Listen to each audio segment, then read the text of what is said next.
মাহফুজা আহমদ বলেছেন, ওস্তাদ, মনোবিজ্ঞান নিয়ে পড়াশোনা করা কি ইসলামে জায়েজ? ভালো একটা প্রশ্ন করা হয়েছে।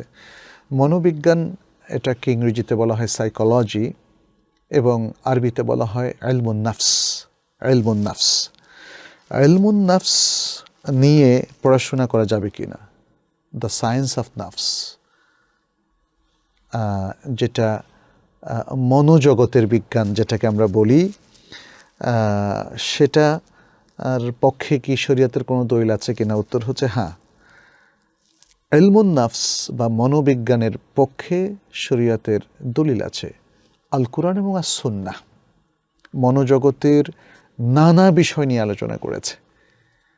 কলব নিয়ে ইসলাম বিশাল আলোচনা করেছে। কলব মানে হার্ট, এবং ইসলাম বলেছে যে কলব এমনই একটা গুরুত্বপূর্ণ শরীরের অঙ্গ যেটা দিয়ে সে হৃদয়ঙ্গম করে, উপলব্ধি করে। এবং কিছু মানুষ যাদের কলব থাকার পরেও তারা হৃদয়ঙ্গম করে না, কোরআন তাদের সমালোচনা করেছে। লাহুম কুলুবুন লা ইয়াফকাহুনা বিহা, তাদের রয়েছে অন্তর কিন্তু তারা সে অন্তর দিয়ে উপলব্ধি করে না। কেন উপলব্ধি করে না? What's the problem? এখানেই মনোবিজ্ঞানের একটা বড় বিষয় চলে আসে। তাহলে হার্ট সবার আছে, কিন্তু সেই হার্ট সবার সমান কাজ করে না। মানুষের মনে আছে নানা রোগ, তাই না? মনোরোগ, তাই না? সেখান থেকে মনোরোগ বিশেষজ্ঞদেরকে বলা হয় সাইকিয়াট্রিস্ট। তাহলে সেটা একটা সায়েন্স। এই সায়েন্সকে তো অস্বীকার করার কোনো সুযোগ নেই। তাহলে মনোবিজ্ঞান এবং মনোরোগের আরেকটা বিজ্ঞান, এভাবে মনের সাথে রিলেটেড অনেকগুলো সায়েন্স আছে। ইসলাম এগুলোকে নিয়ে আলোচনা করেছে। যেমন ইসলাম ওসিডি প্রবলেম, যেটাকে ওয়াসওয়াসাও বলা হয়, সেটা নিয়ে আলোচনা করেছে। এক্ষেত্রে আমরা হাদিসের মধ্যে দেখি ব্যাপক আলোচনা। সালাতের মধ্যে কারো যদি এই ওয়াসওয়াসা তৈরি হয় যে সে কি 3 রাকাত পড়েছে নাকি 4 রাকাত, তাই না? এটা একটা ওয়াসওয়াসা। এটাকে শুধু যে আমি ভুলে গেলাম ফলে এখন নির্ধারণ করতে পারছি না কত, এটা সেটা নয়। ভুলে যাওয়া এটা আরেকটা রোগ। কিন্তু ওয়াসওয়াসার যে প্রবলেমটা, এটা দেখবেন প্রায় যাদের ওয়াসওয়াসা আসে বারবার তাদের এই প্রবলেমটা আসতে থাকে। হ্যাঁ, অনেকে অজু করার পরে ভাবে যে আমার অজুটা ঠিক হলো কিনা নাকি হয়নি, আবার অজু করে। হ্যাঁ, অনেকে সালাত পড়ার পরে সে ওয়াসওয়াসার মধ্যে পড়ে যায় সালাতটা ঠিক হলো কিনা। এই জায়গায় ইসলাম যে ট্রিটমেন্টটা দিয়েছে সেটা হচ্ছে ইয়াকিনের উপর থাকা এবং সন্দেহকে বর্জন করা, সন্দেহকে কোনো আমলে না নেওয়া। তাহলে এই যে মনোবিজ্ঞানের বিভিন্ন বিষয়ের মানে আলোচনা আমরা কোরআনেও পাচ্ছি, হাদিসেও পাচ্ছি।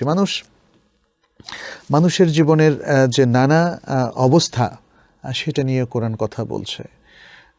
তার উপলব্ধির অবস্থা, তার মনোজগতের অবস্থা, সেটা নিয়ে কোরআন কথা বলছে। মানুষের অন্তরে যে যেমন হঠাৎ একটা চিন্তা আসে, এরপরে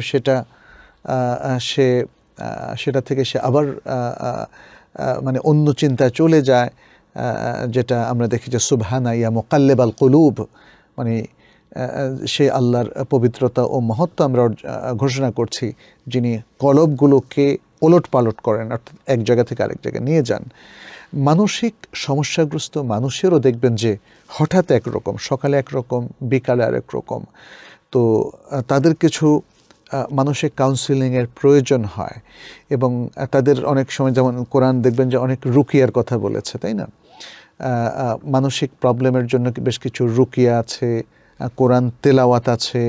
অনেক সময় দেখবেন যে মানুষের অনেক মানসিক অশান্তি তৈরি হয়, তখন যদি কোরআন তেলাওয়াত করা হয় তাহলে কিন্তু তার মানসিক এই অশান্তিটা চলে যায়।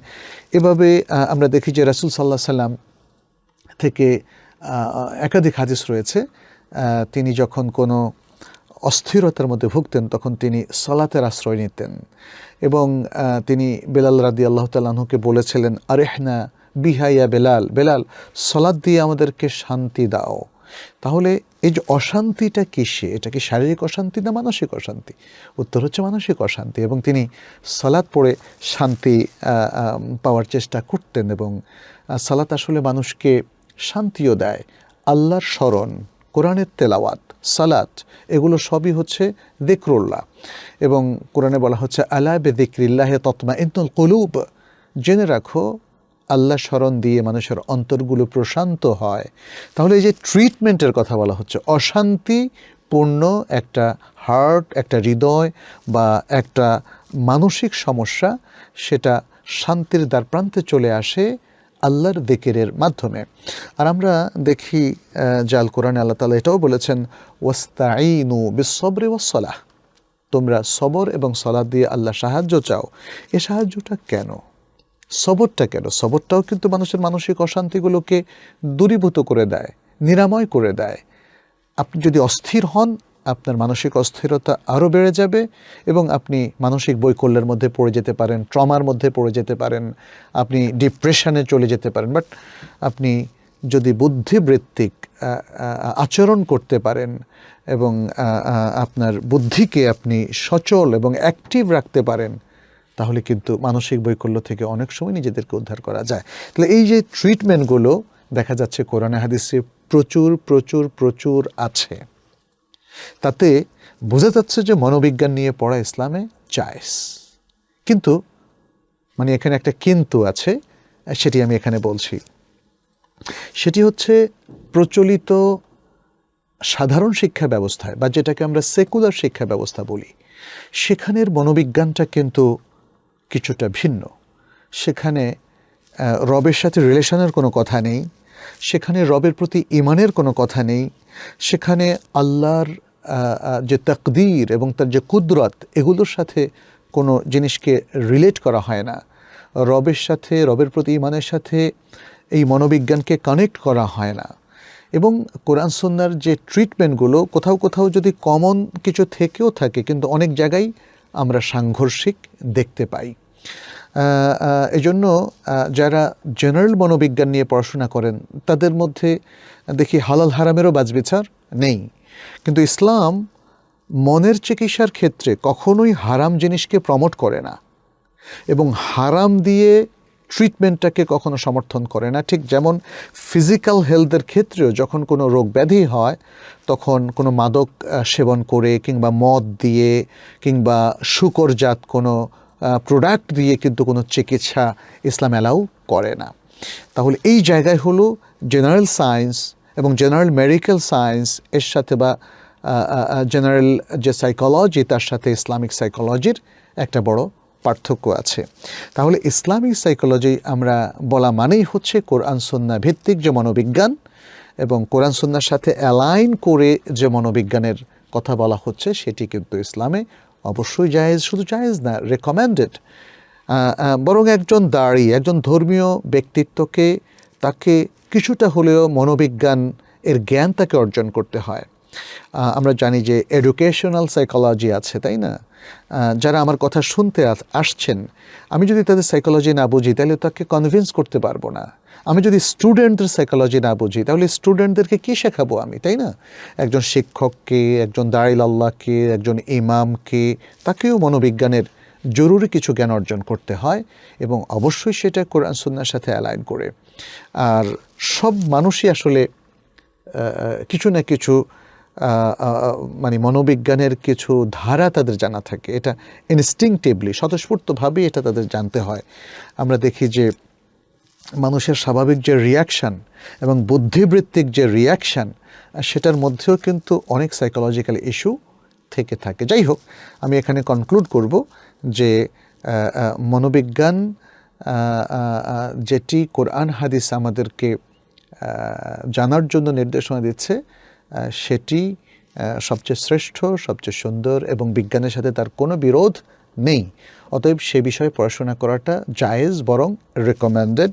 শুধুমাত্র আমরা এখানে তাম্বি করব যে জায়গাগুলো শরিয়ার সাথে সাংঘর্ষিক এবং সেগুলো তৈরি করেছে সায়েন্স না, সেগুলো তৈরি করেছে অবিশ্বাসী মানুষেরা, এথিস্টরা। আমরা সোশ্যাল সায়েন্সের ক্ষেত্রে একই জিনিস দেখি, সোশ্যোলজির ক্ষেত্রে আমরা দেখি যে তারা সমস্ত ধর্মকে এবং দিনকে তারা বানোয়াট বলছে, তারা মানুষের তৈরি করা বলছে।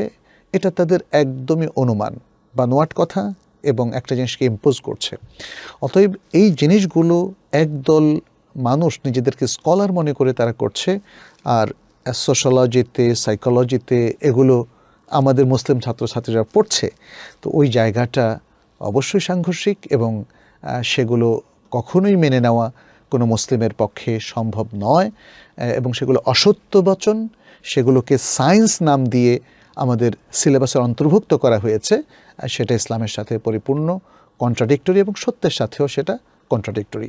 এতটুকু তামবিহ আমাদের থাকা প্রয়োজন, করা প্রয়োজন, এবং সতর্কতার সাথে যদি আমরা সাইকোলজিটাকে অধ্যয়ন করি এবং ইসলামের যে দৃষ্টিভঙ্গি আছে সেই দৃষ্টিভঙ্গিটা পূর্ণরূপে পোষণ করে এই বিজ্ঞানের চর্চা যদি আমরা করতে পারি, তাহলে আমরা উপকৃত হব, মানুষ উপকৃত হবে এবং জাতি উপকৃত হবে ইনশাআল্লাহ।